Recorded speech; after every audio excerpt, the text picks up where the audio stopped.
20절부터 32절까지 말씀입니다.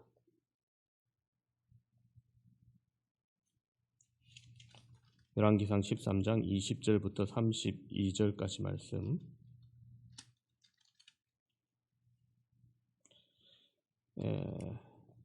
제가 봉독하도록 하겠습니다. 그들이 상 앞에 앉아 있을 때 여호와의 말씀이 그 사람을 데려온 선지자에게 임하니 그가 유다에서부터 온 하나님의 사람을 향하여 외쳐 이르되 여호와의 말씀에 내가 여호와의 말씀을 어기며 내 하나님 여호와께서 내게 내리신 명령을 지키지 아니하고 돌아와서 여호와가 너더러 떡도 먹지 말고 물도 마시지 말라 하신 곳에서 떡을 먹고 물을 마셨으니 내 시체가 내 조상들의 묘실에 들어가지 못하리라 하셨느니라 하니라. 그리고 자기가 데리고 온 선지자가 떡을 먹고 물을 마신 후에 그를 위하여 나귀의 안장을 지으니라. 이에 그 사람이 가더니 사자가 길에서 그를 만나 물어 죽이매 그의 시체가 길에 버림받으니 나귀는 그 곁에 서 있고 사자도 그 시체 곁에 서 있더라. 지나가는 사람들이 길에 버린 시체와 그 시체 곁에 선 사자를 보고 그 늙은 선지자가 사는 성읍에 가서 말한지라. 그 사람을 길에서 데리고 돌아온 선지자가 듣고 말하되 이는 여호와의 말씀을 어긴 하나님의 사람이로다.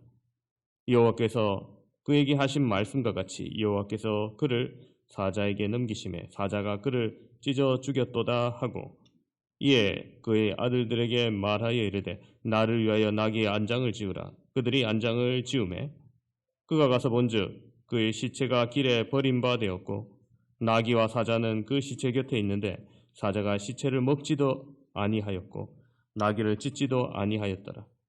늙은 선지자가 하나님의 사람의 시체를 들어 나귀에 실어 가지고 돌아와 자기 성읍으로 들어가서 슬피 울며 장사하되 곧 그의 시체를 자기 묘실에 두고 오호라 내 형제여 하며 그를 위하여 슬피 우니라.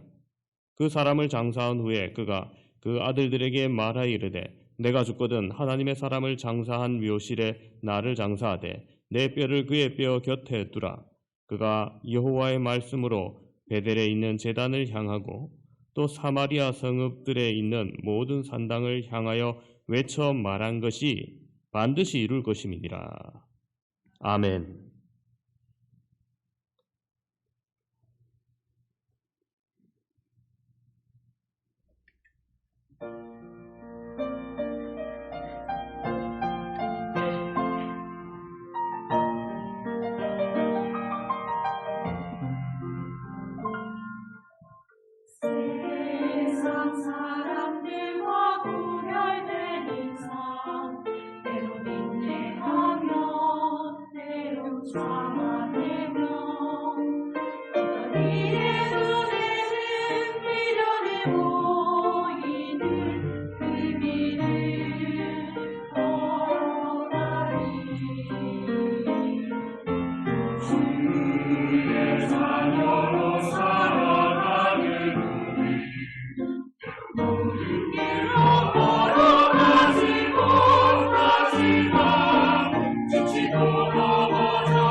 아멘.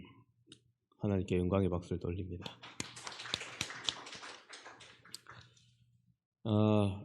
모든 사람이 피하고 싶은 게 있습니다. 징벌입니다. 이거 굳이 상상하기도 싫고, 그죠? 자신의 미래 속의 일부러는 이때는 꼭 징벌 받아야지 뭐 계획해 두는 일도 없습니다. 그러나 성경은 그것을 기록합니다. 우리가 읽고 기억하도록 말입니다. 오늘 말씀은 설교로서 사실 인기 없는 본문입니다.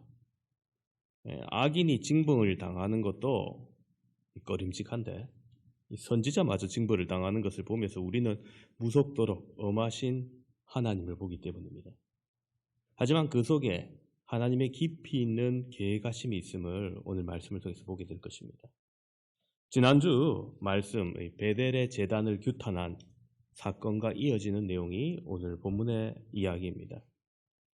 유다에서 온 하나님의 사람이 베델의 제단의 죄에 대해서 지적하며 그 제단이 갈라지며 재가 쏟아지리라고 선포하였었고, 여로보암 왕의 손이 말랐었고, 다시 하나님의 사람이 기도하여 은혜를 구하여서 전과 같이 되는 이적도 있었습니다. 자, 이러한 이적을 오늘 본문 앞에 나오는 베델의 한 늙은 선지자의 아들들이 그 자리에 있어서 이 하나님의 사람이 행한 일들을 보게 됩니다. 그리고 그 모든 일들을 집에 가서 아버지에게 고합니다. 오늘 새롭게 등장하는 이 베델의 늙은 선지자, 늙었다는 것은 경험이 많다는 것을 내포하고 있지만 신실한 선지자였다고 말하진 않습니다. 그의 아들들이 하나님의 사람이 베델에서 일어난 그 이야기를 했을 때 놀랍기도 했을 것이고 무섭기도 했을 것입니다. 하나님께서 정말 그렇게 저주를 내리실지 궁금하기도 했을 겁니다. 그래서 이 하나님의 사람이 유다로 가는 길, 어느 길로 갔는지 묻게 됩니다. 하나님께서 이 유다 선지자에게 왔던 길로 말고 다른 길로 돌아가라고 말씀하셔서 그가 가는 길이 사실 잘 드러나지 않을 수도 있었습니다만 이 베델의 늙은 선지자의 아들들은 유다의 선지자가 어디로 갔는지 유심히 관찰하고 알아본 것 같아요. 자, 이 베델의 늙은 선지자에 대해서 그의 이름이 무엇이며 어떠한 사역을 과거에 했는지 자세히 기록되지 않았습니다. 그러나 이 사람에 대해서 성경을 통해 보면 몇 가지 짐작할 수 있는 게 있어요. 첫 번째는 그의 아들들을 베델의 제단으로 보낸 것으로 보아서 이 여로보암의 잘못된 종교 정책에 동조하는 변질된 인물로 생각할 수 있습니다. 두 번째로 역대하 11장을 보면은 이 여로보암의 종교 정책으로 말미암아 일반 백성을 제사장으로 삼으니 상대적으로 레위 지파 제사장들이 해임된 형국이 됩니다. 그래서 그들이 남유다 예루살렘으로 남하해요. 말씀이 역대하 11장 13절부터 시작되는데 온 이스라엘의 제사장들과 레위 사람들이 그들의 모든 지방에서부터 르호보암에게로 돌아오되 14절 레위 사람들이 자기들의 마을과 산업을 떠나 유다 예루살렘에 이르렀으니 이는 여로보암과 그의 아들들이 그들을 해임하여 여호와께 제사장 기분을 행하지 못하게 하고 15절 여로보암이 여러 산당과 순념소 우상과 자기가 만든 송아지 우상을 위하여 친히 제사장들을 세움이라. 그렇습니다. 여러분 북이스라엘의 여로보암의 이 잘못된 정책으로 인하여 제사장과 이 레위 직분의 사람들 그것을 상실한 사람들이 남유다로 대거 남아있던 겁니다.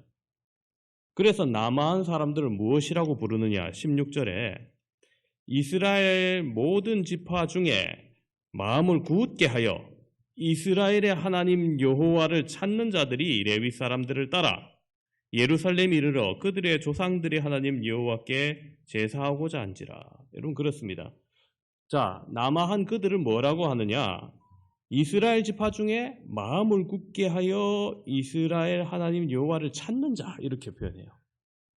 즉 하나님을 온전히 섬기고자 하는 자들은 레위 사람들을 따라 남아한 겁니다. 가뜩이나 북이스라엘에 진짜 신실한 사람이 안 남아 있었겠죠. 자, 이것을 볼 때 베델의 늙은 선지자는 신실한 사람들과 함께 남아하지 않았습니다. 여전히 베델에 남아 있습니다. 따라서 베델의 늙은 선지자는 과거에 그가 하나님의 선지자였던 것과 달리 현재 그의 정체성이 좀 분명하지 못한 것 같아요. 세 번째로 짐작할 수 있는 것은 나중에 나오지만 그가 받지도 아니한 하나님의 말씀을 받았다는 것에 대해서 그 진실성이 분명히 의심됩니다. 이와 같은 여러 가지 저항으로 보아서 그는 여호와 하나님 앞에 신실한 사람이라기보다는 여로보암의 잘못된 종교 정책에 동조하거나 그에 따라 자신의 정체성을 잃어버린 사람으로 표현할 수 있을 겁니다. 자, 이 베델의 늙은 선지자는 아들들에게 이 베델의 제단에 있었던 모든 일들을 듣고 하나님의 사람을 만나고자 합니다. 그래서 하나님의 사람을 뒤쫓아서 결국 만나게 됩니다. 상수리 나무 아래에 앉아서 쉬고 있던 하나님의 사람을 보고 이 베델의 늙은 선지자는 오랜 경험을 통해서 저 사람이 하나님의 사람이겠구나 알아봅니다. 그러니까 늙은 선지자는 하나님의 사람에게 나와 함께 집으로 가서 떡을 먹으라 하면서 그를 대접하고자 합니다. 사실 권유라기보다는 권위를 가지고 막 말하는 거죠. 이미 지난주 말씀에 하나님의 사람은 여로보암에게 나는 왕과 함께 들어가지도 않고 이곳에서 떡도 먹지 않고 물도 마시지 않을 것이라고 강하게 거절한 바 있습니다. 아들들을 통해서 이미 이것을 들었던 늙은 선지자는 하나님의 사람의 말을 그대로 사용해서 자신의 집에 가서 떡을 먹으라고 강권합니다. 사실 이것은 치밀하게 속이기 위한 준비된 말입니다. 그래서 하나님의 사람은 처음과 같이 거절합니다. 나는 그대와 함께 돌아가지 못하겠고 그대와 함께 들어가지도 못하겠으며 내가 이곳에서 그대와 함께 떡도 먹지 아니하고 물도 마시지 아니하리니 이는 여호와의 말씀이 내게 이르시기를 내가 거기서 떡도 먹지 말고 물도 마시지 말며 또 내가 오던 길로 되돌아가지 말라 하셨음이로다 하면서 분명히 거절합니다. 그러나 늙은 선지자가 다시 말합니다. 나도 그대와 같은 선지자라. 천사가 여호와의 말씀으로 내게 이르시기를 그를 내 집으로 데려가서 돌아가서 그에게 떡을 먹이고 물을 마시게 해라 이렇게 했다는 거예요. 사실 거짓말이죠. 자, 이 말을 들은 하나님의 선지자, 하나님의 사람은 마침 시장하기도 했고 힘들기도 했고 목마르기도 했고 아니면 한참 나이 많은 선배가 강권해서인지 하나님께서 천사를 보내서 자신의 궁핍함을 채워주려고 그랬나 보다. 진짜 이 늙은 선지자를 보냈구나 이렇게 생각했는지 그냥 그 말에 따르기로 합니다. 속아 넘어간 것입니다. 자신에게 주어진 하나님 말씀을 결국 어긴 결과가 되죠. 결과적으로 그에게 유혹이었고 그에게 넘어간 것은 전적으로 자신의 책임이 되어버립니다. 자, 이 하나님의 사람이 하나님의 말씀을 어기게 된 것 분명히 늙은 선지자의 거짓 때문이었지만 이걸 분별하지 못한 것은 자신의 책임인 겁니다. 여러분 분명히 인간적으로 너무 이해가 갑니다. 만일 지금 이 시대에 이러한 말씀이 임했다 생각해 보십시오. 제가 어떤 특정 지방에 가가지고 하나님의 말씀이라 막 경고하고 돌아오려고 하는데 나이 많은 목사님이 제 목사 그냥 가면 안 된다면서 예? 식사를 먹고 가라고 강권한다면 저도 뿌리치기. 이번 주에 그 이사 예배가 있었거든요. 지난주 말씀대로 부목사님한테 이번 주 갈 건데 반드시 얘기하라고. 내가 떡도 먹지 않고 물도 마시지 않을 거라고. 아무것도 준비하지 말라고 2번이나 전화해야 했어요. 갔는데 이사 예배 하고 돌아갈라니까 하니까 막 커피 끓이고 막 딸기 내고 그러시는 거예요. 아이고 하지 말라니까 그거 왜 하셨습니까? 그래서 근데 어쩌겠습니까? 그 박승혁 권사님이 준비하시니까 마스크 안 보겠다는데 그래 괜찮다면서 하나 먹으라 해서 딱 하나만 먹고 돌아왔어요. 참 이게 거절하기 곤란하죠 이런 것들. 네, 그렇습니다. 베델의 늙은 선지자가 이렇게 강권했을 때 뭐 정말 쉽지는 않았을 거예요. 그럼에도 불구하고 하나님께서 자신에게 너무나 정확하고 분명하게 내리셨던 말씀, 그것을 확고하게 붙들어야 할 책임은 결국 본인에게 있는 겁니다. 여러분, 우리도 언제나 외부의 유혹이 있을 수 있다는 것을 분명히 기억해야 됩니다. 그것은 굉장히 그럴듯한 말과 적당한 이유와 핑계로 우리의 결심과 믿음을 흔들 수 있어요. 베델의 늙은 선지자가 왜 그렇게 집요하게 따라가서 거짓 계시까지 들먹이면서 하나님의 사람을 유혹했는지 본문은 이것이 그 이유다 정확하게 말해주진 않아요. 짐작은 할 수 있죠. 너무나 엄청난 선포를 듣고 믿을 수가 없어서 참으로 그가 하나님의 사람인지 확인하기 위해서 그랬을 수도 있고, 아니면 이 베델의 늙은 선지자가 하나님의 사람을 좀 실족시켜서 그 예언의 효력을 완화시키려고 했을 수도 있습니다. 제가 볼 때 전자의 가능성이 훨씬 높다고 봅니다. 분명한 것은 이 베델의 늙은 선지자는 하나님의 사람에게 음식을 제안함으로써 사탄의 유혹을 실행한 겁니다. 사탄은 지금도 빛의 천사로 위장하여서 우리를 속이려고 합니다. 말씀을 조금 왜곡하기도 하고요. 진리와 함께 다른 것을 섞어서 미혹하기도 합니다. 여러분, 그래서 이 말씀을 맡은 자가 정말 좌로나 우로나 치우치지 말아야 돼요.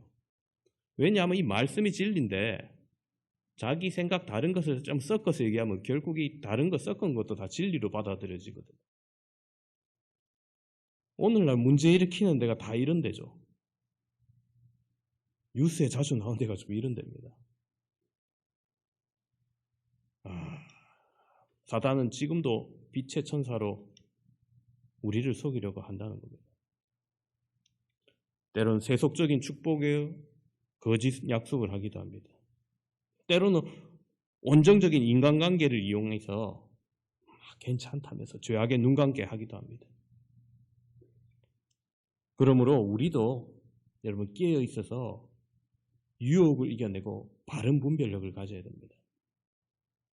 하나님의 사랑은 왕의 제안을 거절하고 이 베델의 늙은 선지자의 제안도 처음에는 단호하게 거절했습니다.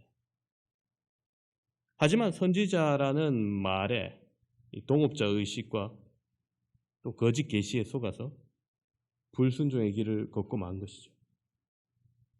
여러분, 자신이 직접 들은 하나님의 말씀보다 간접적으로 전해진 불분명한 그 예언을 더 믿었던 거예요.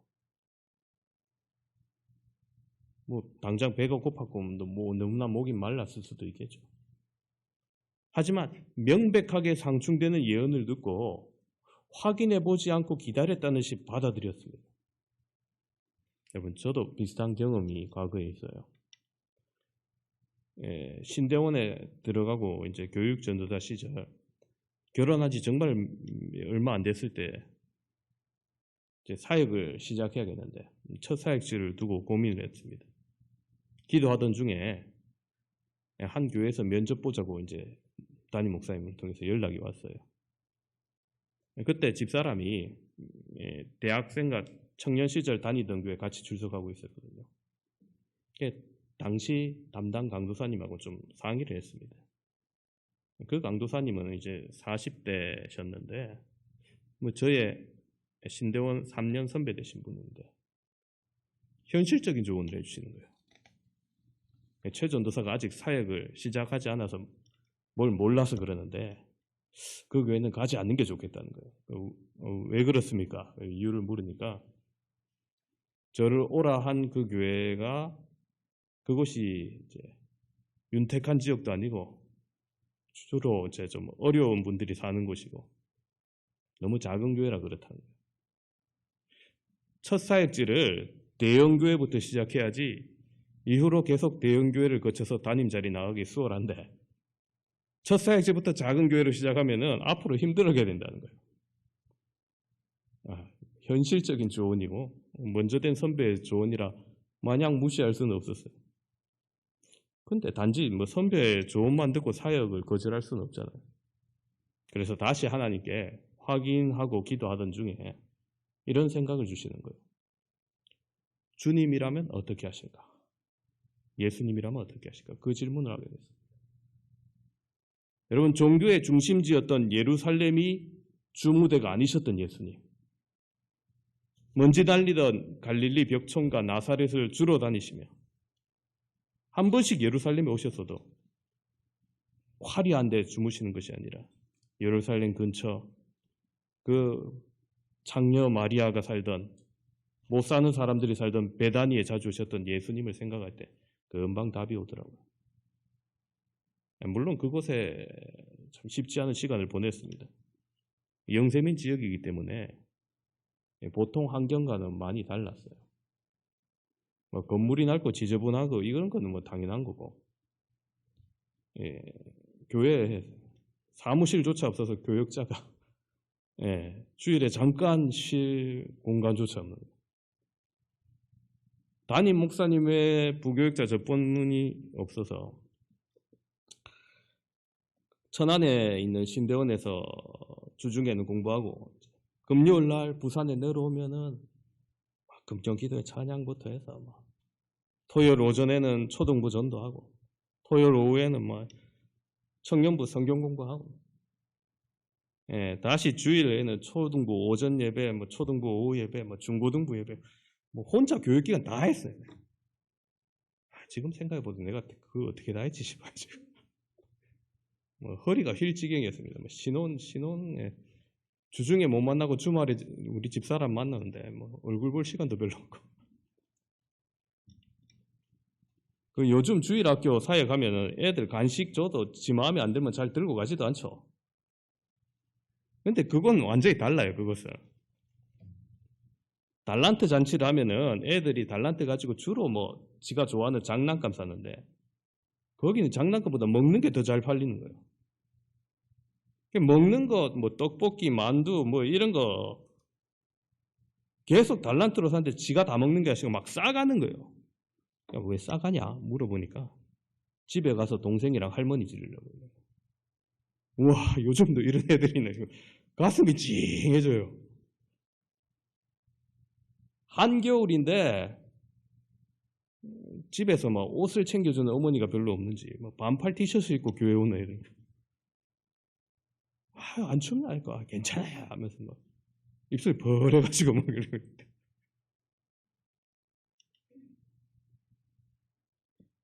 눈먼 여집사님이 계셨는데 차량으로 그 집 앞에 딱 모시고 있으면은 그 입구까지 나오세요.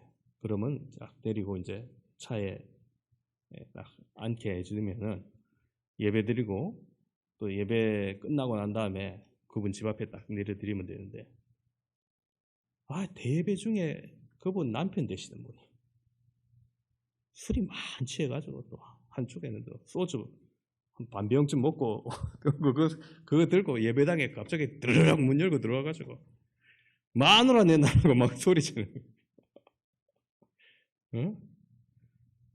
그럼 제가 팍 뛰어나가가지고 그분 이제 옆구리 끼고 이제 아이고 선생님 오셨어요 하면서 밖에 나가가지고 말 얘기 들어드리고 조금만 계시면 갈 건데 왜 먼저 오셨어요 하면서 막 달래가면서 그래 다시 집에 보내고 그래. 부산에서도 거친 분들이 많이 살던 지역이다 보니까 좀 거친 분들이 많아요. 교인 중에서. 주일 아침에 상쾌한 아침인데 어떻게 교회 차량을 놓치셨나 봐요. 그래서 교회 차량을 타고 오지 못해서 씩씩거리면서 남자 집사님이 걸어오다가 마침 교회 입구에 이제 주보를 나눠주면서 안내하는 집사님에게 차가 왜 하면서 버럭 화를 냅니다. 그러니까 안내하는 집사님도 내가 운전하냐면서 내가 운전당국인데 왜 나한테 화를 내냐면서 주보 내던지고 서로 주먹 다짐하다가 중간에 제가 끼어갖고 집사님들 이러면 안 됩니다 하면서 말린 적도 있어요. 제가 휴가 기간에 저밖에 없는데 누구 한 명 대우신 세워야 될 거 아닙니까? 그래서 동기 전도사님 한 주만 와라 해서 그곳에 잠깐 세웠는데 학교 갔더니 너무 손을 잡으면서 전도사님 진짜 고생하시냐면서 어떻게 그런 교회에서 지금 사역을 하시냐고. 쉴 곳이 하나도 없더라면서 막 그런 얘기했죠. 그런 사역지였지만 신대원에서 전도사님들끼리 사역지에 대한 얘기를 나눌 때면 사람들이 정말 예수님께서 가실 만한 곳이다. 이야기를 나누면 위로를 많이 받았던 곳입니다. 또 방학 되면 우리 그때 담임 목사님이 저를 너무 믿어서 지금 터키로 이스라엘로 2주씩 성지순례를 가면 교육 전도사가 혼자 그거 어떻게 다 감당해요? 근데 맡기고 가시더라고요. 그때부터 참 설교 훈련 참 많이 했습니다. 생각해 보면 아마 하나님께서 그때부터 강하게 훈련시키시기 위해서 저를 인도하셨으리라 이래 생각이 합니다. 물론 선배의 충고대로 이 대형 교회부터 첫 사역지로 하고 흔히 말하는 엘리트 코스, 큰 교회, 좋은 교회로 이래 다녔으면은 물론 제가 전혀 다른 사역을 했을지도 모르겠습니다.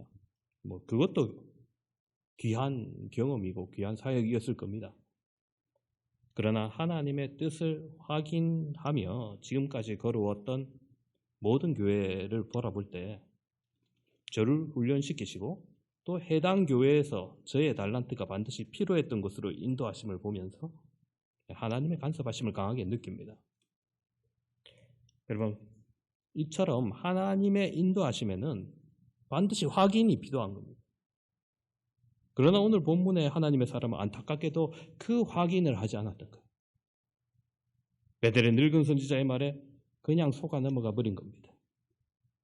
그는 말씀뿐만 아니라 행동으로도 자신의 메시지의 진실함을 증명해야 한다는 사실을 너무나 소홀히 여겼습니다. 더 철저해야 됐습니다. 더 충성스러워야 됐었습니다. 젊었을 때 솔로몬이 늙고 무너졌고 충성했던 솔로몬이 늙어서 무너지고 결국 나라가 둘로 갈라져야 했듯이 끝까지 충성하지 않는다면 여러분 무슨 소용이 있겠어요? 복음이 순수하지 않는 아무리 정당하다고 하는 사상이나 가치가 있다고 해도 그것과 섞일 때는 여러분 거짓 만족과 거짓 소망을 주게 돼 있습니다. 아무튼 유다에서 온 하나님의 사람은 이 베델의 늙은 선지자의 말에 속아서 그와 함께 그의 집으로 가서 떡을 먹으며 물을 마시게 됩니다. 그 순간 그들이 아직 상에 앉아 있을 때 여호와의 말씀이 이 베델의 늙은 선지자에게 강하게 임합니다. 그게 21절, 22절입니다. 21절, 22절 보시면은 그가 유다에서부터 온 하나님의 사람을 향하여 외쳐 이르되 여호와의 말씀에 내가 여호와의 말씀을 어기며 내 하나님 여호와께서 내게 내리신 명령을 지키지 아니하고 돌아와서 여호와가 너더러 떡도 먹지 말고 물도 마시지 말라 하신 곳에서 떡을 먹고 물을 마셨으니 내 시체가 내 조상들의 묘실에 들어가지 못하리라 하셨느니라 하니라. 여러분 하나님의 명령을 어긴 직후에 바로 임한 것. 하나님께서 이 베델의 늙은 선지자의 입을 빌려서 말씀하십니다. 유다의 선지자에게 하나님의 말씀을 어겼고 명령을 지키지 않았다고 선언하신 거예요. 자, 이것은 유다 선지자가 들었던 베델의 늙은 선지자의 말이 아까 그 말이 거짓이었다는 거죠. 하나님의 말씀을 어긴 징벌로 유다 선지자는 죽어서도 조상의 묘실에 들어가지 못할 거라고 이렇게 선언합니다. 여러분 고대 사회에서 죽어서 가족 묘실에 묻히지 못하는 건 여러분 심각한 저주예요. 조상들이 묻히는 곳에 함께 묻히게 되는 것이 의인들이 죽었을 때 하나님으로부터 받는 보상 중에 하나라고 생각했거든요. 유다의 선지자가 비록 이 베델의 늙은 선지자에게 속아서 하나님의 말씀을 어겼지만은 그래도 결국 자기의 책임인 겁니다. 하나님의 선지자는 하나님의 말씀을 듣고 전달하고 하나님의 명령대로 행동해야 하는 겁니다. 그런데 유다의 선지자는 베델의 늙은 선지자의 말을 들음으로써 이 하나님의 말씀을 어겼던 겁니다. 자, 베델의 늙은 선지자는 그 식사 중에 그 말이 맞으니까 얼마나 쑥쑥하고 뻘쭘하고 그랬겠어요. 그래서 유다 선지자를 위해서 나귀를 준비해 줍니다. 이거 타고 그래도 편하게 가시라고. 자신이 유다 선지자를 속여 하나님의 진노를 받게 된 것이 미안했던 건지, 혹은 하나님의 심판이 선언이 있었지만 일단 무사히 유다 지방으로 잘 돌아가게 하고 싶은 마음이었는지. 자, 다시 길을 떠난 그 하나님의 사람이 유다로 가던 길에서 사자를 만나게 되고 물려 죽었고, 그의 시체가 길에 그냥 버려집니다. 그런데 이 상황에서 나귀는 시체 곁에 서 있고 사자도 시체 곁에 서서 가만히 있는 거예요. 여러분 이거 상상해 보십시오. 대개 맹수들이 사람이나 짐승을 공격하는 것은 배를 채우기 위함인데, 사자는 기껏 사람을 죽여놓고 먹지도 않고, 나귀도 옆에 사자가 있는데 도망가지도 않고, 사자는 또 나귀를 물거나 죽이지 않고 그대로 가만히 있는 거예요. 이럴 수 있습니까? 예, 초자연적인 현상으로 사자가 유다 선지자를 죽인 것이 하나님께서 유다 선지자에게 내리신 심판의 선언이 실행된 것입니다. 이게 단지 우연이 아니다라는 것을 우리에게 보여주는 거죠. 그때 마침 그곳을 지나가던 사람이 이 광경을 봅니다. 그리고 베델의 늙은 선지자가 사는 성읍으로 와서 이 모습을 성읍 사람들에게 알립니다. 야, 이상한 일을 봤다면서. 사자가 사람을 죽이고 그 옆에 가만히 서 있는 모습이 기이했기 때문에 자신들이 본 대로 알린 겁니다. 그리고 이 소식이 베델의 늙은 선지자의 귀에도 들어갑니다. 여러분 오늘 본문에서 베델의 늙은 선지자를 23절과 26절에 반복해서 그 사람을 데리고 돌아간 선지자 이렇게 표현하고 있어요. 즉 이것은 이 늙은 선지자의 책임이 크다는 것을 분명히 말해주는 겁니다. 아무튼 이 소식을 들은 늙은 선지자는 죽은 사람이 하나님의 말씀을 어긴 하나님의 사람이구나 금방 깨닫게 됩니다. 여호와께서 그를 사자에게 주시고 그를 찢어 죽게 하셨다 합니다. 늙은 선지자는 이 유다 선지자의 기이한 죽음과 사자의 얘기를 듣고 유다 선지자가 진정한 하나님의 사람이었구나 다시 한번 확인합니다. 그가 유다 선지자를 데려와 거짓으로 속이면서 여호와의 명령을 어기게 만든 것은 결국 베델의 제단에 대한 저주가 정말 여호와께로부터 온 것인지 아니면 유다 사람이 단지 베델 제단을 비방하기 위해서 한 건지 확인하기 위했던 거예요. 이제 유다 선지자의 죽음으로 그 목적이 달성됩니다. 늙은 선지자는 타인의 목숨과 운명을 자기 목적대로 이용하기 위한 무서운 인물이었던 거예요.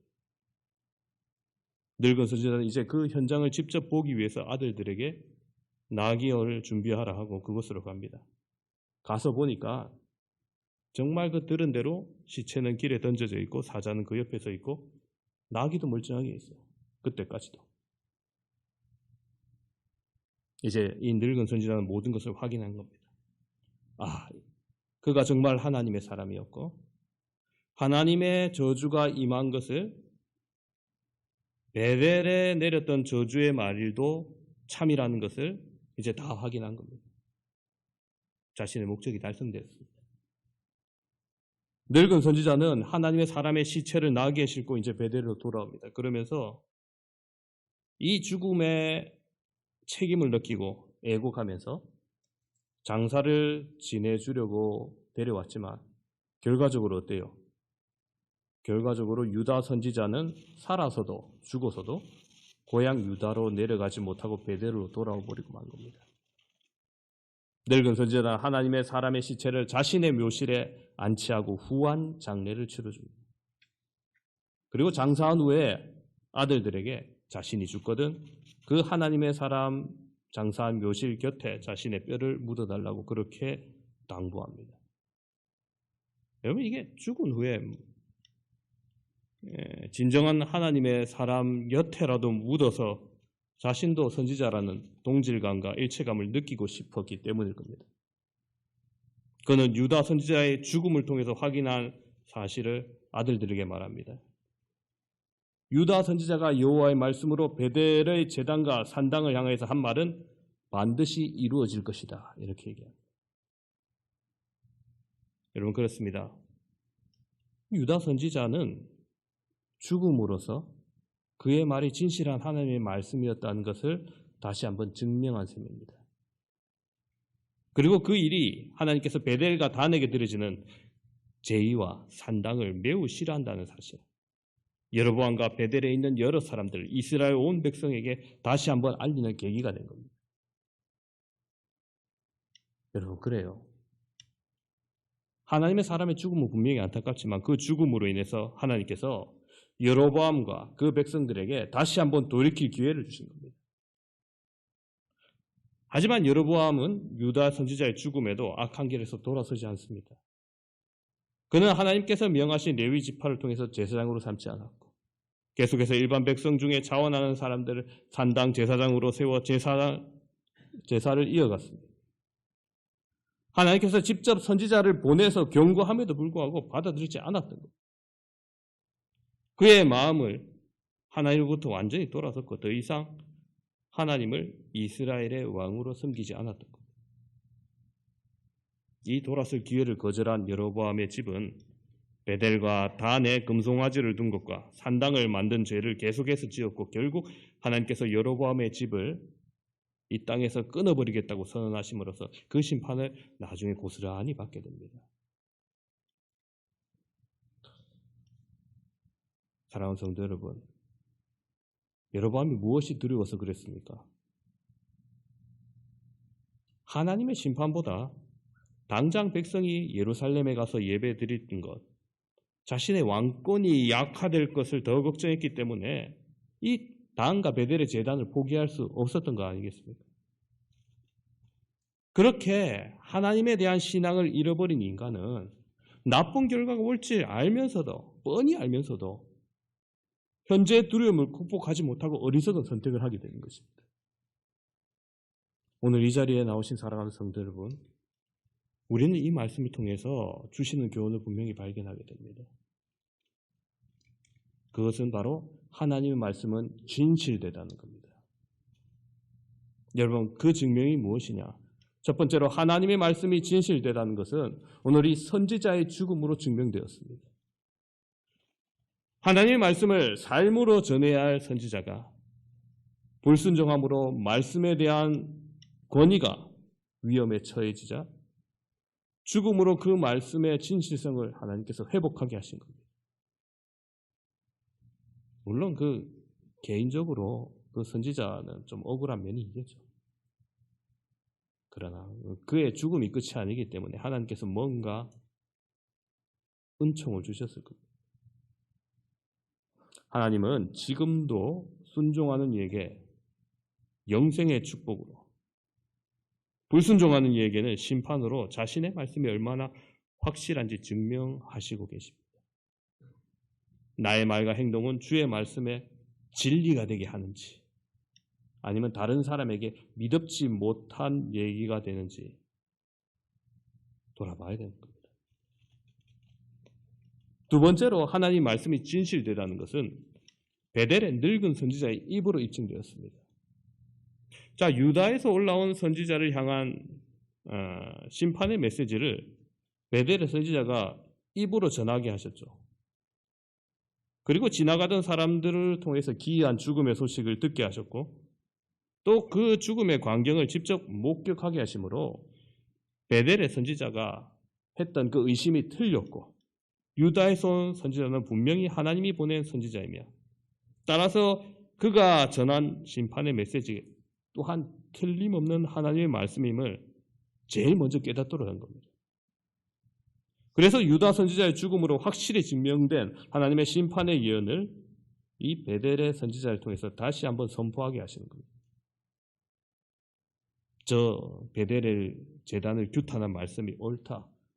저대로 될 것이다. 그의 아들들에게 그 주변 사람들에게 전하게 하신 겁니다. 여러분, 남유다 출신의 예언을 듣고 믿지 않았던 북이스라엘 사람들에게 베델 출신의 선지자를 통해서 분명히 들려주심으로 아무도 핑계대지 못하게 하셨습니다. 여러분, 우리는 여기서 선지자의 죽음에 초점을 맞춰서는 안 됩니다. 이 사건에. 오히려 선지자를 죽여서라도 말씀을 확실하게 들려주시는 그 하나님께 주목해야 됩니다. 이 베델의 제단이 바로 죽음의 길이며 배교의 길이며 한 나라에 속한 모든 사람을 죽음의 길로 인도하는 커다란 죄악이기에 하나님은 정말 아끼는 하나님의 사람 한 사람을 희생시켜서라도 그들에게 이 죄악에 대해 하나님의 마음을 분명히 알리시기를 원하셨던 겁니다. 세 번째로 하나님의 말씀이 진실이 되다는 것은 여로보암의 불순종으로 증명됩니다. 자, 베델의 선지자는 거짓 계시를 전하던 자에게 심판의 메시지를 전하는 자로 변했지만 유다에서 온 선지자를 붙잡아 죽이려고 했던 여로보암은 심판의 메시지를 듣고도 변하지 않았습니다. 레위인만 제사장으로 세우라는 말씀을 무시한 채 아무나 자원하면 계속 산당의 제사장으로 삼았습니다. 이 불순종한 왕에게 기다리는 것은 하나님의 말씀대로 가문의 멸절이었습니다. 여로보암은 결국 불순종해서 가문이 멸망을 받고 이를 통해서 다시 한번 하나님의 말씀이 살아계시며 진실되다는 것이 증명한 겁니다. 사랑하는 성도 여러분, 하나님의 말씀은 영원토록 변하지 않고 진실합니다. 하나님의 말씀을 어겨가면서 뭔가 하나님 이런 것도 좋아하지 않겠나? 대체제를 커피 아니면 홍차 마시게 됩니다. 괜찮겠지. 대체제를 꺼냈던 베델의 제단은 결코 하나님께서 기쁘게 받으시지 아니하시며 그 말씀을 돌이켜 경고하셨고 돌이키지 아니하셨을 때 하나님의 말씀대로 징계가 임했던 것입니다. 오늘 우리는 하나님의 말씀을 변질시키고 어겨가면서 뭔가 하나님을 위해 내가 하고 있는 것이 좋으니 좋아하시고 용서하실 거라 혹 착각하고 있지는 않습니까?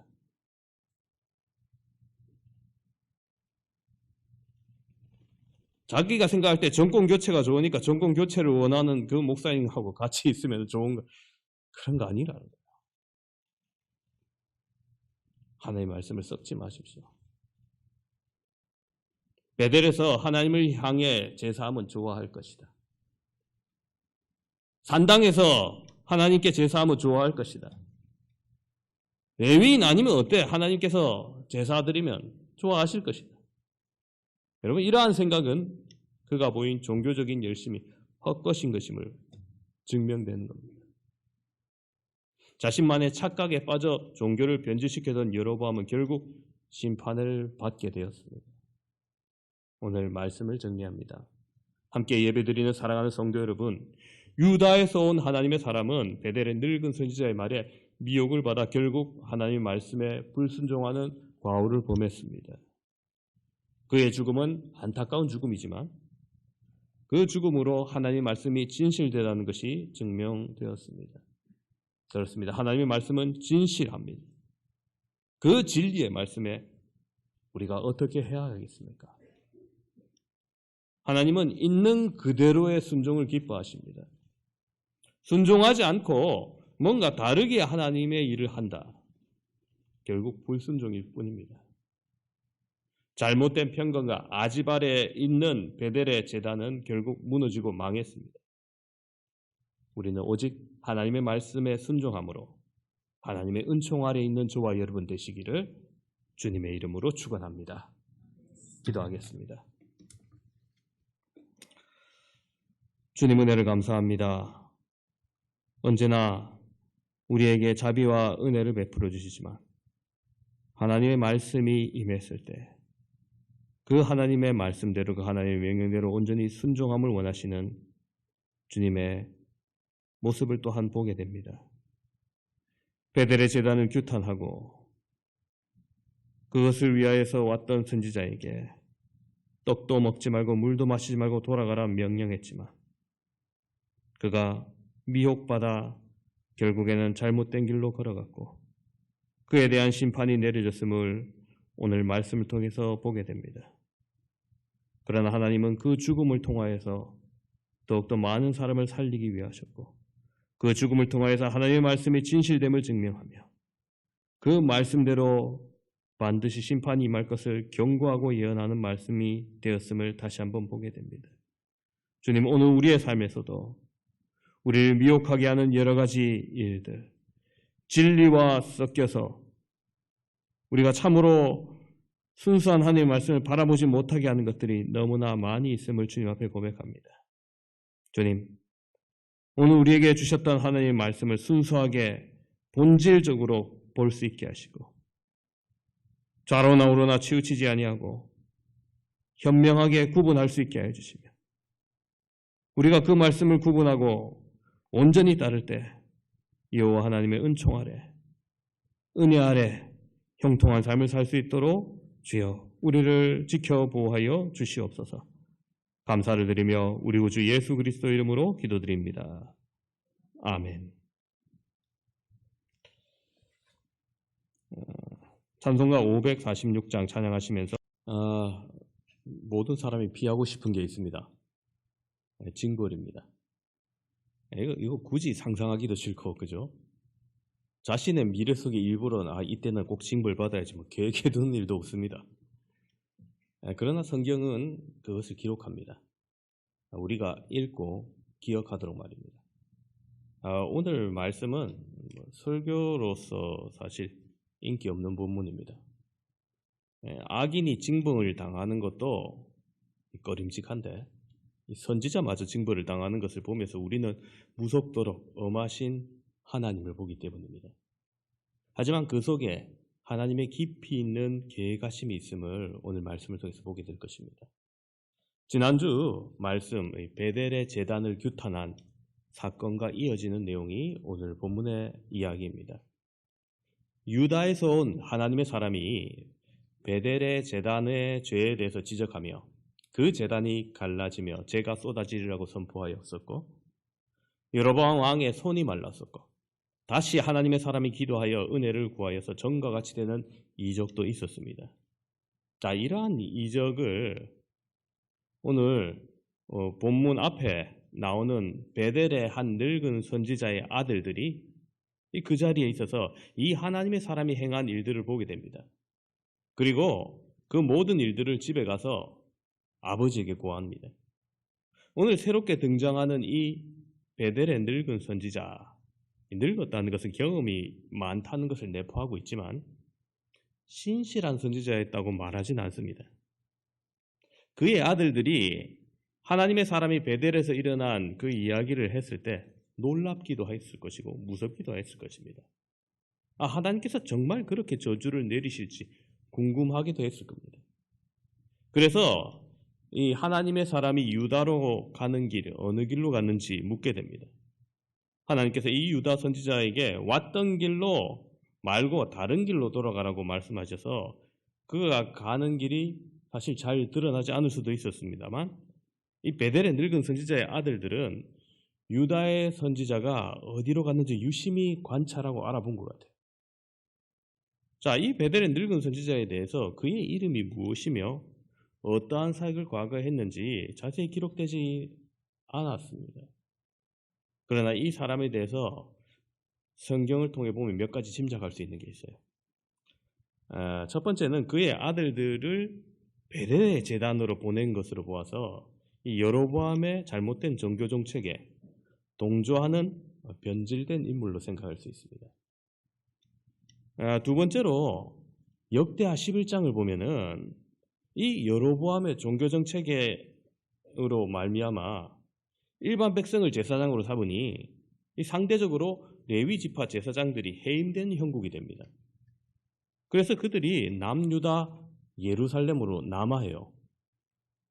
말씀이 역대하 11장 13절부터 시작되는데 온 이스라엘의 제사장들과 레위 사람들이 그들의 모든 지방에서부터 르호보암에게로 돌아오되 14절 레위 사람들이 자기들의 마을과 산업을 떠나 유다 예루살렘에 이르렀으니 이는 여로보암과 그의 아들들이 그들을 해임하여 여호와께 제사장 기분을 행하지 못하게 하고 15절 여로보암이 여러 산당과 순념소 우상과 자기가 만든 송아지 우상을 위하여 친히 제사장들을 세움이라. 그렇습니다. 여러분 북이스라엘의 여로보암의 이 잘못된 정책으로 인하여 제사장과 이 레위 직분의 사람들 그것을 상실한 사람들이 남유다로 대거 남아있던 겁니다.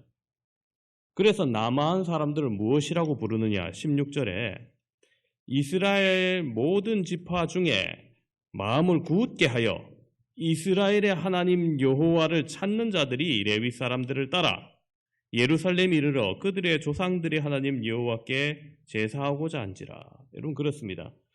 자, 남아한 그들을 뭐라고 하느냐? 이스라엘 지파 중에 마음을 굳게 하여 이스라엘 하나님 여호와를 찾는 자, 이렇게 표현해요. 즉 하나님을 온전히 섬기고자 하는 자들은 레위 사람들을 따라 남아한 겁니다. 가뜩이나 북이스라엘에 진짜 신실한 사람이 안 남아 있었겠죠. 자, 이것을 볼 때 베델의 늙은 선지자는 신실한 사람들과 함께 남아하지 않았습니다. 여전히 베델에 남아 있습니다. 따라서 베델의 늙은 선지자는 과거에 그가 하나님의 선지자였던 것과 달리 현재 그의 정체성이 좀 분명하지 못한 것 같아요. 세 번째로 짐작할 수 있는 것은 나중에 나오지만 그가 받지도 아니한 하나님의 말씀을 받았다는 것에 대해서 그 진실성이 분명히 의심됩니다. 이와 같은 여러 가지 저항으로 보아서 그는 여호와 하나님 앞에 신실한 사람이라기보다는 여로보암의 잘못된 종교 정책에 동조하거나 그에 따라 자신의 정체성을 잃어버린 사람으로 표현할 수 있을 겁니다. 자, 이 베델의 늙은 선지자는 아들들에게 이 베델의 제단에 있었던 모든 일들을 듣고 하나님의 사람을 만나고자 합니다. 그래서 하나님의 사람을 뒤쫓아서 결국 만나게 됩니다. 상수리 나무 아래에 앉아서 쉬고 있던 하나님의 사람을 보고 이 베델의 늙은 선지자는 오랜 경험을 통해서 저 사람이 하나님의 사람이겠구나 알아봅니다. 그러니까 늙은 선지자는 하나님의 사람에게 나와 함께 집으로 가서 떡을 먹으라 하면서 그를 대접하고자 합니다. 사실 권유라기보다는 권위를 가지고 막 말하는 거죠. 이미 지난주 말씀에 하나님의 사람은 여로보암에게 나는 왕과 함께 들어가지도 않고 이곳에서 떡도 먹지 않고 물도 마시지 않을 것이라고 강하게 거절한 바 있습니다. 아들들을 통해서 이미 이것을 들었던 늙은 선지자는 하나님의 사람의 말을 그대로 사용해서 자신의 집에 가서 떡을 먹으라고 강권합니다. 사실 이것은 치밀하게 속이기 위한 준비된 말입니다. 그래서 하나님의 사람은 처음과 같이 거절합니다. 나는 그대와 함께 돌아가지 못하겠고 그대와 함께 들어가지도 못하겠으며 내가 이곳에서 그대와 함께 떡도 먹지 아니하고 물도 마시지 아니하리니 이는 여호와의 말씀이 내게 이르시기를 내가 거기서 떡도 먹지 말고 물도 마시지 말며 또 내가 오던 길로 되돌아가지 말라 하셨음이로다 하면서 분명히 거절합니다. 그러나 늙은 선지자가 다시 말합니다. 나도 그대와 같은 선지자라. 천사가 여호와의 말씀으로 내게 이르시기를 그를 내 집으로 데려가서 돌아가서 그에게 떡을 먹이고 물을 마시게 해라. 이렇게 했다는 거예요. 사실 거짓말이죠. 자, 이 말을 들은 하나님의 선지자, 하나님의 사람은 마침 시장하기도 했고 힘들기도 했고 목마르기도 했고 아니면 한참 나이 많은 선배가 강권해서인지 하나님께서 천사를 보내서 자신의 궁핍함을 채워주려고 그랬나 보다. 진짜 이 늙은 선지자를 보냈구나 이렇게 생각했는지 그냥 그 말에 따르기로 합니다. 속아 넘어간 것입니다. 자신에게 주어진 하나님 말씀을 결국 어긴 결과가 되죠. 결과적으로 그에게 유혹이었고 그에게 넘어간 것은 전적으로 자신의 책임이 되어버립니다. 자, 이 하나님의 사람이 하나님의 말씀을 어기게 된 것 분명히 늙은 선지자의 거짓 때문이었지만 이걸 분별하지 못한 것은 자신의 책임인 겁니다. 여러분 분명히 인간적으로 너무 이해가 갑니다. 만일 지금 이 시대에 이러한 말씀이 임했다 생각해 보십시오. 제가 어떤 특정 지방에 가가지고 하나님의 말씀이라 막 경고하고 돌아오려고 하는데 나이 많은 목사님이 제 목사 그냥 가면 안 된다면서 예? 식사를 먹고 가라고 강권한다면 저도 뿌리치기. 이번 주에 그 이사 예배가 있었거든요. 지난주 말씀대로 부목사님한테 이번 주 갈 건데 반드시 얘기하라고. 내가 떡도 먹지 않고 물도 마시지 않을 거라고. 아무것도 준비하지 말라고 2번이나 전화해라 했어요. 갔는데 이사 예배하고 돌아갈라니까 하니까 막 커피 끓이고 막 딸기 내고 그러시는 거예요. 아이고 하지 말라니까 그거 왜 하셨습니까? 그래서 근데 어쩌겠습니까? 그 박승혁 권사님 준비하시니까 아니 마스크 안 보겠다는데 그래 괜찮다면서 하나 먹으라 해서 딱 하나만 먹고 돌아왔어요. 참 이게 거절하기 곤란하죠 이런 것들. 예, 그렇습니다.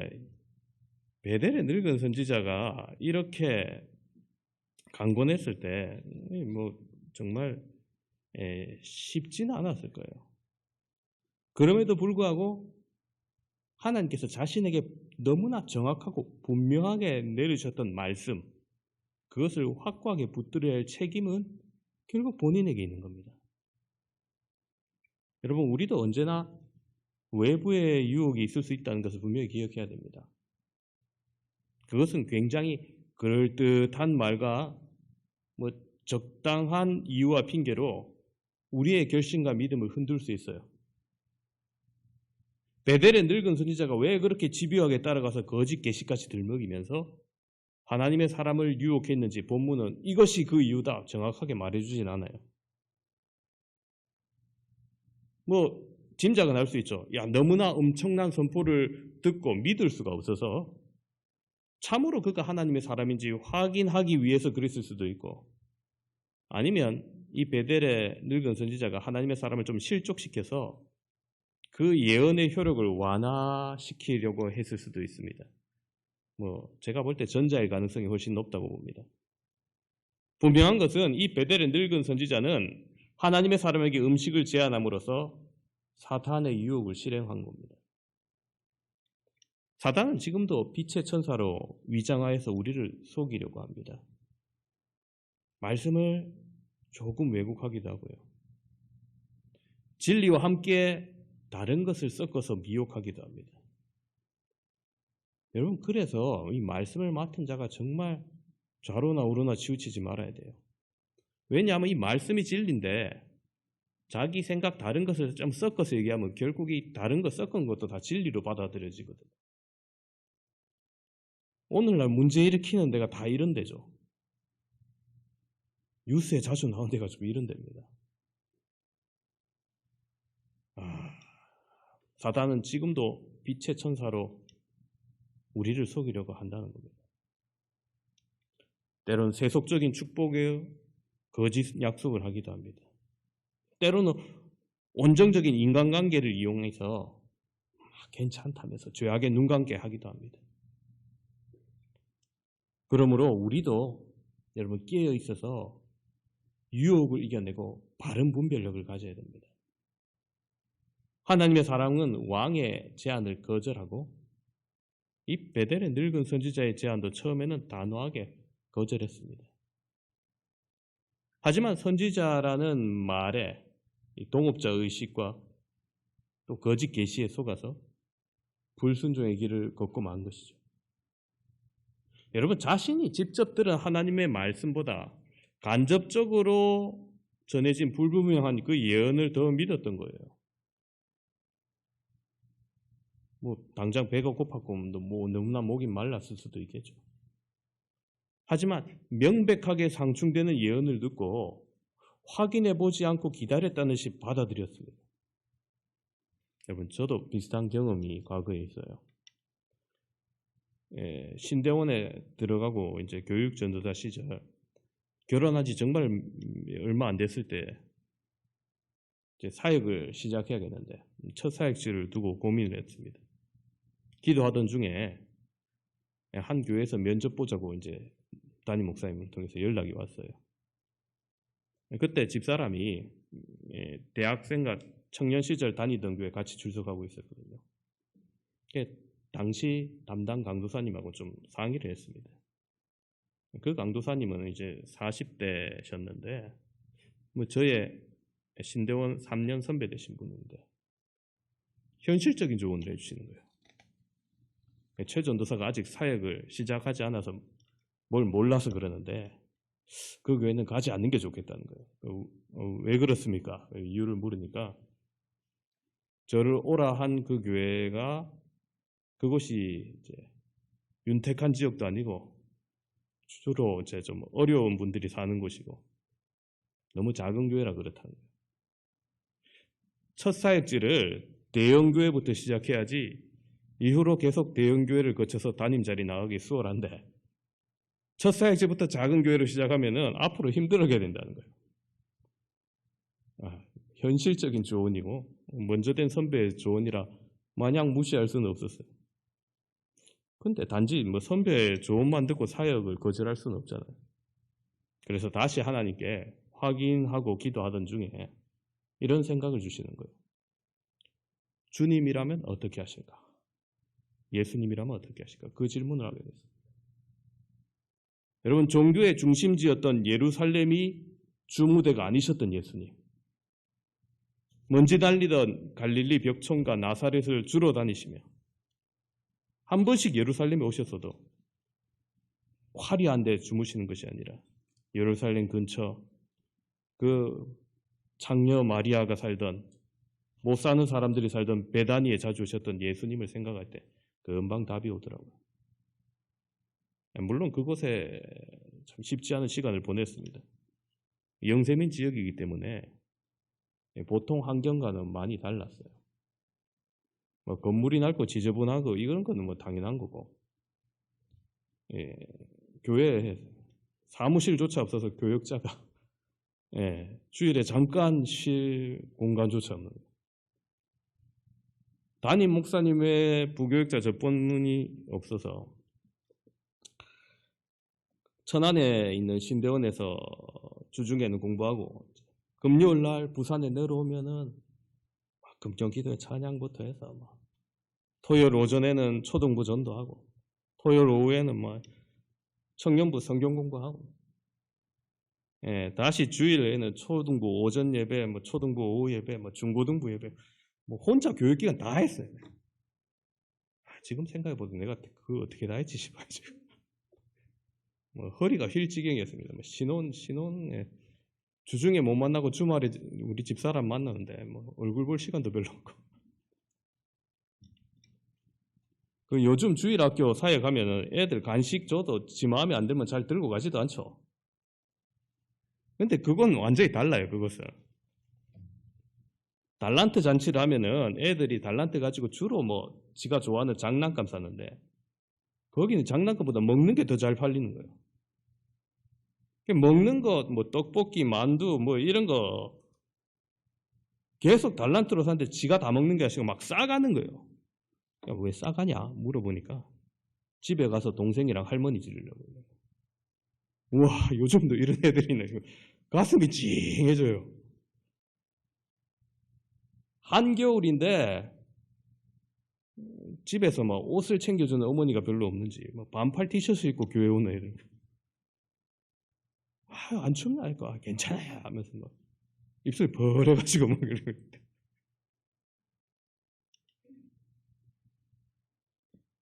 눈먼 여집사님이 계셨는데 차량으로 그 집 앞에 딱 모시고 있으면은 그 입구까지 나오세요. 그러면 딱 데리고 이제 차에 딱 앉게 해주면은 예배 드리고 또 예배 끝나고 난 다음에 그분 집 앞에 딱 내려드리면 되는데 대예배 중에 그분 남편 되시는 분이 술이 많이 취해가지고 또 한쪽에는 또 소주 한 반병쯤 먹고 그거 들고 예배당에 갑자기 드르륵 문 열고 들어와가지고 마누라 내놔라고 막 소리치는. 응? 그럼 제가 팍 뛰어나가가지고 그분 이제 옆구리 끼고 이제 아이고 선생님 오셨어요 하면서 밖에 나가가지고 말 얘기 들어드리고 조금만 계시면 갈 건데 왜 먼저 오셨어요 하면서 막 달래가면서 그래 다시 집에 보내고 그래. 부산에서도 거친 분들이 많이 살던 지역이다 보니까 좀 거친 분들이 많아요. 교인 중에서도. 주일 아침에 상쾌한 아침인데 어떻게 교회 차량을 놓치셨나 봐요. 그래서 교회 차량을 타고 오지 못해서 뭐 씩씩거리면서 남자 집사님이 걸어오다가 마침 교회 입구에 이제 주보를 나눠주면서 안내하는 집사님에게 차가 왜 하면서 뭐 버럭 화를 냅니다. 그러니까 이 안내하는 집사님도 내가 운전하냐면서 내가 뭐 운전당국인데 왜 나한테 화를 내냐면서 주보 내던지고 뭐 서로 주먹 다짐하다가 중간에 제가 끼어갖고 집사님들 이러면 안 됩니다 하면서 막 말린 적도 있어요. 제가 휴가 기간에 뭐 저밖에 없는데 누구 한 명 대신 세워야 될 거 아닙니까? 그래서 동기 전도사님 한 주만 와라 해서 그곳에 잠깐 세웠는데 학교 갔더니 너무 손을 잡으면서 저 전도사님 진짜 고생하신다면서 어떻게 그런 교회에서 지금 사역을 하시냐고 쉴 곳이 하나도 없더라면서 막 그래 얘기했죠. 그런 사역지였지만 신대원에서 전도사님들끼리 사역지에 대한 얘기를 나눌 때면 사람들이 정말 예수님께서 가실 만한 곳이다. 이야기를 나누면 위로를 많이 받았던 곳입니다. 또 방학 되면 우리 그때 담임 목사님이 저를 너무 믿었었는지 터키로 이스라엘로 2주씩 성지순례를 가면 교육 전도사가 혼자 그거 어떻게 다 감당해요? 근데 맡기고 가시더라고요. 그때부터 참 설교 훈련 참 많이 했습니다. 생각해보면 아마 하나님께서 그때부터 강하게 훈련시키시기 위해서 저를 인도하셨으리라 이래 생각이 합니다. 물론 선배의 충고대로 이 대형 교회부터 첫 사역지로 하고 흔히 말하는 엘리트 코스, 큰 교회, 좋은 교회로 이래 다녔으면은 물론 제가 전혀 다른 사역을 했을지도 모르겠습니다. 그것도 귀한 경험이고 귀한 사역이었을 겁니다. 그러나 하나님의 뜻을 확인하며 지금까지 걸어왔던 모든 교회를 바라볼 때 저를 훈련시키시고 또 해당 교회에서 저의 달란트가 반드시 필요했던 것으로 인도하심을 보면서 하나님의 간섭하심을 강하게 느낍니다. 여러분, 이처럼 하나님의 인도하심에는 반드시 확인이 필요한 겁니다. 그러나 오늘 본문의 하나님의 사람은 안타깝게도 그 확인을 하지 않았던 거예요. 베델의 늙은 선지자의 말에 그냥 속아 넘어가 버린 겁니다. 그는 말씀뿐만 아니라 행동으로도 자신의 메시지의 진실함을 증명해야 한다는 사실을 너무나 소홀히 여겼습니다. 더 철저해야 됐습니다. 더 충성스러워야 됐었습니다. 젊었을 때 솔로몬이 늙고 무너졌고 충성했던 솔로몬이 늙어서 무너지고 결국 나라가 둘로 갈라져야 했듯이 끝까지 충성하지 않는다면 여러분 무슨 소용이 있겠어요? 복음이 순수하지 않는 아무리 정당하다고 하는 사상이나 가치가 있다고 해도 그것과 섞일 때는 여러분 거짓 만족과 거짓 소망을 주게 돼 있습니다. 아무튼 유다에서 온 하나님의 사람은 이 베델의 늙은 선지자의 말에 속아서 그와 함께 그의 집으로 가서 떡을 먹으며 물을 마시게 됩니다. 그 순간 그들이 아직 상에 앉아 있을 때 여호와의 말씀이 이 베델의 늙은 선지자에게 강하게 임합니다. 그게 21절, 22절입니다. 21절, 22절 보시면은 그가 유다에서부터 온 하나님의 사람을 향하여 외쳐 이르되 여호와의 말씀에 내가 여호와의 말씀을 어기며 내 하나님 여호와께서 내게 내리신 명령을 지키지 아니하고 돌아와서 여호와가 너더러 떡도 먹지 말고 물도 마시지 말라 하신 곳에서 떡을 먹고 물을 마셨으니 내 시체가 내 조상들의 묘실에 들어가지 못하리라 하셨느니라 하니라. 여러분 하나님의 명령을 어긴 직후에 바로 임한 것. 하나님께서 이 베델의 늙은 선지자의 입을 빌려서 말씀하십니다. 유다의 선지자에게 하나님의 말씀을 어겼고 명령을 지키지 않았다고 선언하신 거예요. 자, 이것은 유다 선지자가 들었던 베델의 늙은 선지자의 말이 아까 그 말이 거짓이었다는 거죠. 하나님의 말씀을 어긴 징벌로 유다 선지자는 죽어서도 조상의 묘실에 들어가지 못할 거라고 이렇게 선언합니다. 여러분, 고대 사회에서 죽어서 가족 묘실에 묻히지 못하는 건 여러분 심각한 저주예요. 조상들이 묻히는 곳에 함께 묻히게 되는 것이 의인들이 죽었을 때 하나님으로부터 받는 보상 중에 하나라고 생각했거든요. 유다의 선지자가 비록 이 베델의 늙은 선지자에게 속아서 하나님의 말씀을 어겼지만은 그래도 결국 자기의 책임인 겁니다. 하나님의 선지자는 하나님의 말씀을 듣고 전달하고 하나님의 명령대로 행동해야 하는 겁니다. 그런데 유다의 선지자는 베델의 늙은 선지자의 말을 들음으로써 이 하나님의 말씀을 어겼던 겁니다.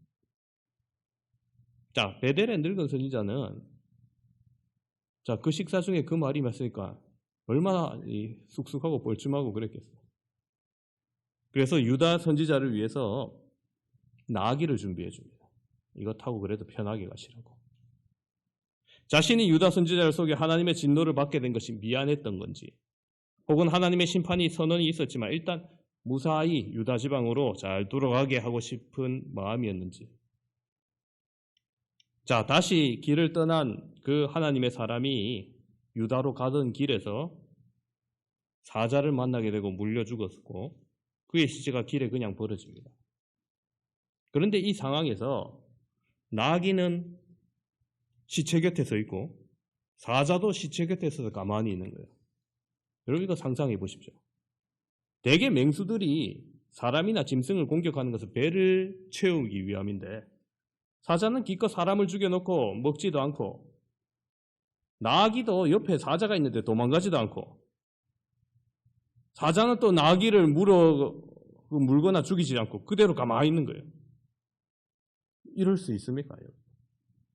예, 초자연적인 현상으로 사자가 유다 선지자를 죽인 것이 하나님께서 유다 선지자에게 내리신 심판의 선언이 실행된 것입니다. 이게 단지 우연이 아니다라는 것을 우리에게 보여주는 거죠. 그때 마침 그곳을 지나가던 사람이 이 광경을 봅니다. 그리고 베델의 늙은 선지자가 사는 성읍으로 와서 이 모습을 성읍 사람들이 알립니다. 야, 이상한 일을 봤다면서. 사자가 사람을 죽이고 그 옆에 가만히 서 있는 모습이 기이했기 때문에 자신들이 본 대로 알린 겁니다. 그리고 이 소식이 베델의 늙은 선지자의 귀에도 들어갑니다. 여러분 오늘 본문에서 베델의 늙은 선지자를 23절과 26절에 반복해서 그 사람을 데리고 돌아간 선지자 이렇게 표현하고 있어요. 즉 이것은 이 늙은 선지자의 책임이 크다는 것을 분명히 말해주는 겁니다. 아무튼 이 소식을 들은 늙은 선지자는 죽은 사람이 하나님의 말씀을 어긴 하나님의 사람이구나 금방 깨닫게 됩니다. 여호와께서 그를 사자에게 주시고 그를 찢어 죽게 하셨다 합니다. 늙은 선지자는 이 유다 선지자의 기이한 죽음과 사자의 얘기를 듣고 유다 선지자가 진정한 하나님의 사람이었구나 다시 한번 확인합니다. 그가 유다 선지자를 데려와 거짓으로 속이면서 여호와의 명령을 어기게 만든 것은 결국 베델의 제단에 대한 저주가 정말 여호와께로부터 온 것인지 아니면 유다 사람이 단지 베델 제단을 비방하기 위해서 한 건지 확인하기 위했던 거예요. 이제 유다 선지자의 죽음으로 그 목적이 달성됩니다. 늙은 선지자는 타인의 목숨과 운명을 자기 목적대로 이용하기 위한 무서운 인물이었던 거예요. 늙은 선지자는 이제 그 현장을 직접 보기 위해서 아들들에게 나귀를 준비하라 하고 그곳으로 갑니다. 가서 보니까 정말 그 들은 대로 시체는 길에 던져져 있고 사자는 그 옆에 서 있고 나귀도 멀쩡하게 있어요. 그때까지도. 이제 이 늙은 선지자는 모든 것을 확인한 겁니다. 그가 정말 하나님의 사람이었고 하나님의 저주가 임한 것을 베델에 내렸던 저주의 말일도 참이라는 것을 이제 다 확인한 겁니다. 자신의 목적이 달성되었습니다. 늙은 선지자는 하나님의 사람의 시체를 나귀에 싣고 이제 베델로 돌아옵니다. 그러면서 이 죽음의 책임을 느끼고 애곡하면서 장사를 지내주려고 데려왔지만 결과적으로 어때요? 결과적으로 유다 선지자는 살아서도 죽어서도 고향 유다로 내려가지 못하고 베델로 돌아와 버리고 만 겁니다. 늙은 선지자는 하나님의 사람의 시체를 자신의 묘실에 안치하고 후한 장례를 치러줍니다. 그리고 장사한 후에 아들들에게 자신이 죽거든 그 하나님의 사람 장사한 묘실 곁에 자신의 뼈를 묻어달라고 그렇게 당부합니다.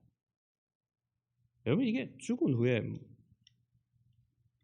진정한 하나님의 사람 곁에라도 묻어서 자신도 선지자라는 동질감과 일체감을 느끼고 싶었기 때문일 겁니다. 그는 유다 선지자의 죽음을 통해서 확인한 사실을 아들들에게 말합니다. 유다 선지자가 여호와의 말씀으로 베델의 제단과 산당을 향해서 한 말은 반드시 이루어질 것이다. 이렇게 얘기합니다. 여러분 그렇습니다. 유다 선지자는 죽음으로써 그의 말이 진실한 하나님의 말씀이었다는 것을 다시 한번 증명한 셈입니다. 그리고 그 일이 하나님께서 베델과 단에게 드려지는 제의와 산당을 매우 싫어한다는 사실, 여로보암과 베델에 있는 여러 사람들, 이스라엘 온 백성에게 다시 한번 알리는 계기가 된 겁니다. 여러분 그래요. 하나님의 사람의 죽음은 분명히 안타깝지만 그 죽음으로 인해서 하나님께서 여로보암과 그 백성들에게 다시 한번 돌이킬 기회를 주신 겁니다. 하지만 여로보암은 유다 선지자의 죽음에도 악한 길에서 돌아서지 않습니다. 그는 하나님께서 명하신 레위 지파를 통해서 제사장으로 삼지 않았고 계속해서 일반 백성 중에 자원하는 사람들을 산당 제사장으로 세워 제사를 이어갔습니다. 하나님께서 직접 선지자를 보내서 경고함에도 불구하고 받아들이지 않았던 것. 그의 마음을 하나님으로부터 완전히 돌아섰고 더 이상 하나님을 이스라엘의 왕으로 섬기지 않았던 것. 이 돌아설 기회를 거절한 여로보암의 집은 베델과 단에 금송아지를 둔 것과 산당을 만든 죄를 계속해서 지었고 결국 하나님께서 여로보암의 집을 이 땅에서 끊어버리겠다고 선언하심으로써 그 심판을 나중에 고스란히 받게 됩니다. 사랑하는 성도 여러분, 여로보암이 무엇이 두려워서 그랬습니까? 하나님의 심판보다 당장 백성이 예루살렘에 가서 예배 드리던 것, 자신의 왕권이 약화될 것을 더 걱정했기 때문에 이 단과 베델의 제단을 포기할 수 없었던 거 아니겠습니까? 그렇게 하나님에 대한 신앙을 잃어버린 인간은 나쁜 결과가 올지 알면서도, 뻔히 알면서도 현재의 두려움을 극복하지 못하고 어리석은 선택을 하게 되는 것입니다. 오늘 이 자리에 나오신 사랑하는 성도 여러분, 우리는 이 말씀을 통해서 주시는 교훈을 분명히 발견하게 됩니다. 그것은 바로 하나님의 말씀은 진실되다는 겁니다. 여러분, 그 증명이 무엇이냐? 첫 번째로 하나님의 말씀이 진실되다는 것은 오늘 이 선지자의 죽음으로 증명되었습니다. 하나님의 말씀을 삶으로 전해야 할 선지자가 불순종함으로 말씀에 대한 권위가 위험에 처해지자 죽음으로 그 말씀의 진실성을 하나님께서 회복하게 하신 겁니다. 물론 그 개인적으로 그 선지자는 좀 억울한 면이 있겠죠.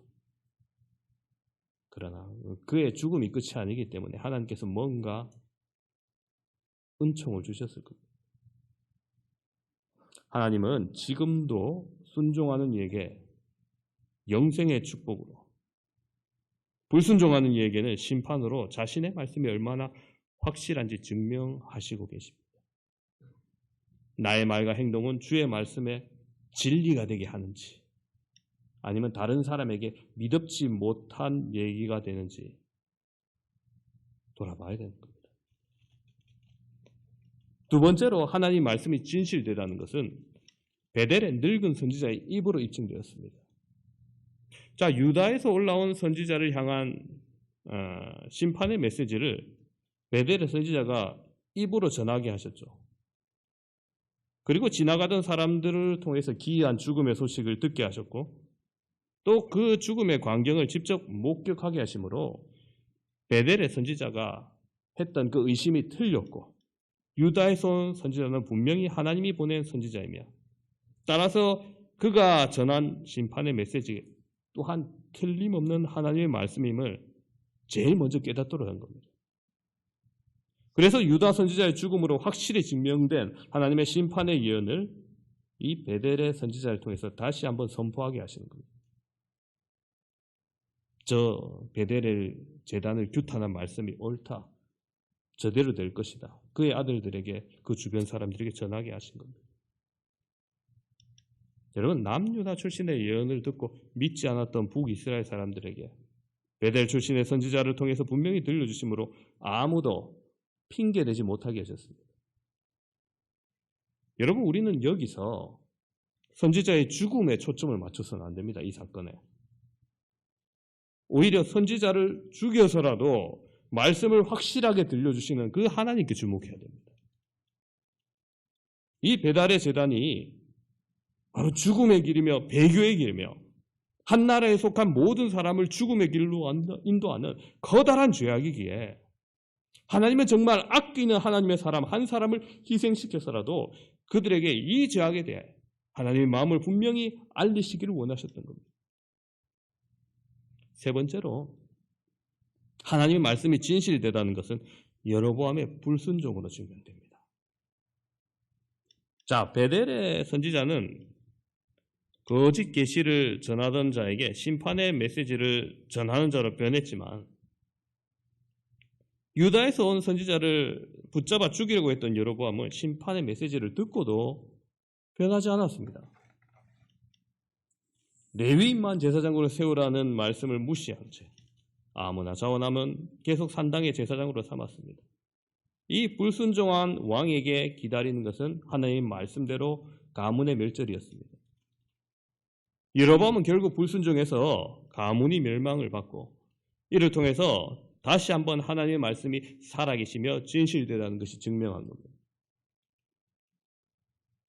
사랑하는 성도 여러분, 하나님의 말씀은 영원토록 변하지 않고 진실합니다. 하나님의 말씀을 어겨가면서 뭔가 하나님 이런 것도 좋아하지 않겠나? 대체제를 커피 아니면 홍차 마시게 됩니다. 괜찮겠지. 대체제를 꺼냈던 베델의 제단은 결코 하나님께서 기쁘게 받으시지 아니하시며 그 말씀을 돌이켜 경고하셨고, 돌이키지 아니하셨을 때 하나님의 말씀대로 징계가 임했던 것입니다. 오늘 우리는 하나님의 말씀을 변질시키고 어겨가면서 뭔가 하나님을 위해 내가 하고 있는 것이 좋으니 좋아하시고 용서하실 거라 혹 착각하고 있지는 않습니까?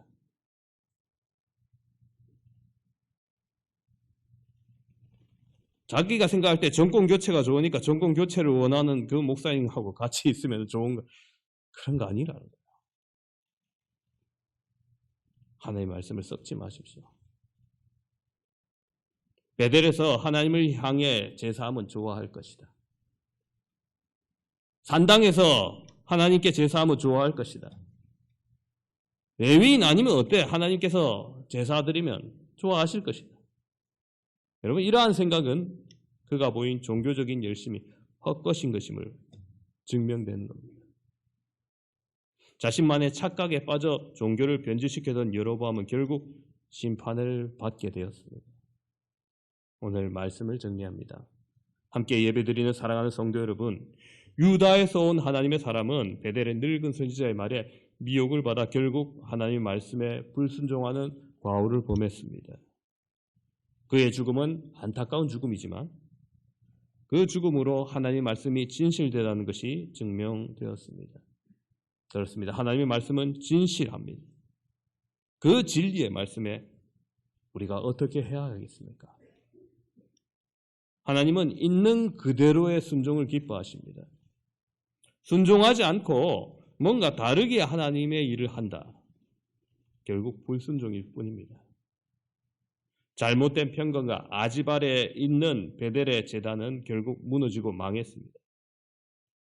우리는 오직 하나님의 말씀에 순종함으로 하나님의 은총 아래 있는 저와 여러분 되시기를 주님의 이름으로 축원합니다. 기도하겠습니다. 주님, 은혜를 감사합니다. 언제나 우리에게 자비와 은혜를 베풀어 주시지만 하나님의 말씀이 임했을 때 그 하나님의 말씀대로, 그 하나님의 명령대로 온전히 순종함을 원하시는 주님의 모습을 또한 보게 됩니다. 베델의 제단을 규탄하고 그것을 위하여서 왔던 선지자에게 떡도 먹지 말고 물도 마시지 말고 돌아가라 명령했지만 그가 미혹받아 결국에는 잘못된 길로 걸어갔고 그에 대한 심판이 내려졌음을 오늘 말씀을 통해서 보게 됩니다.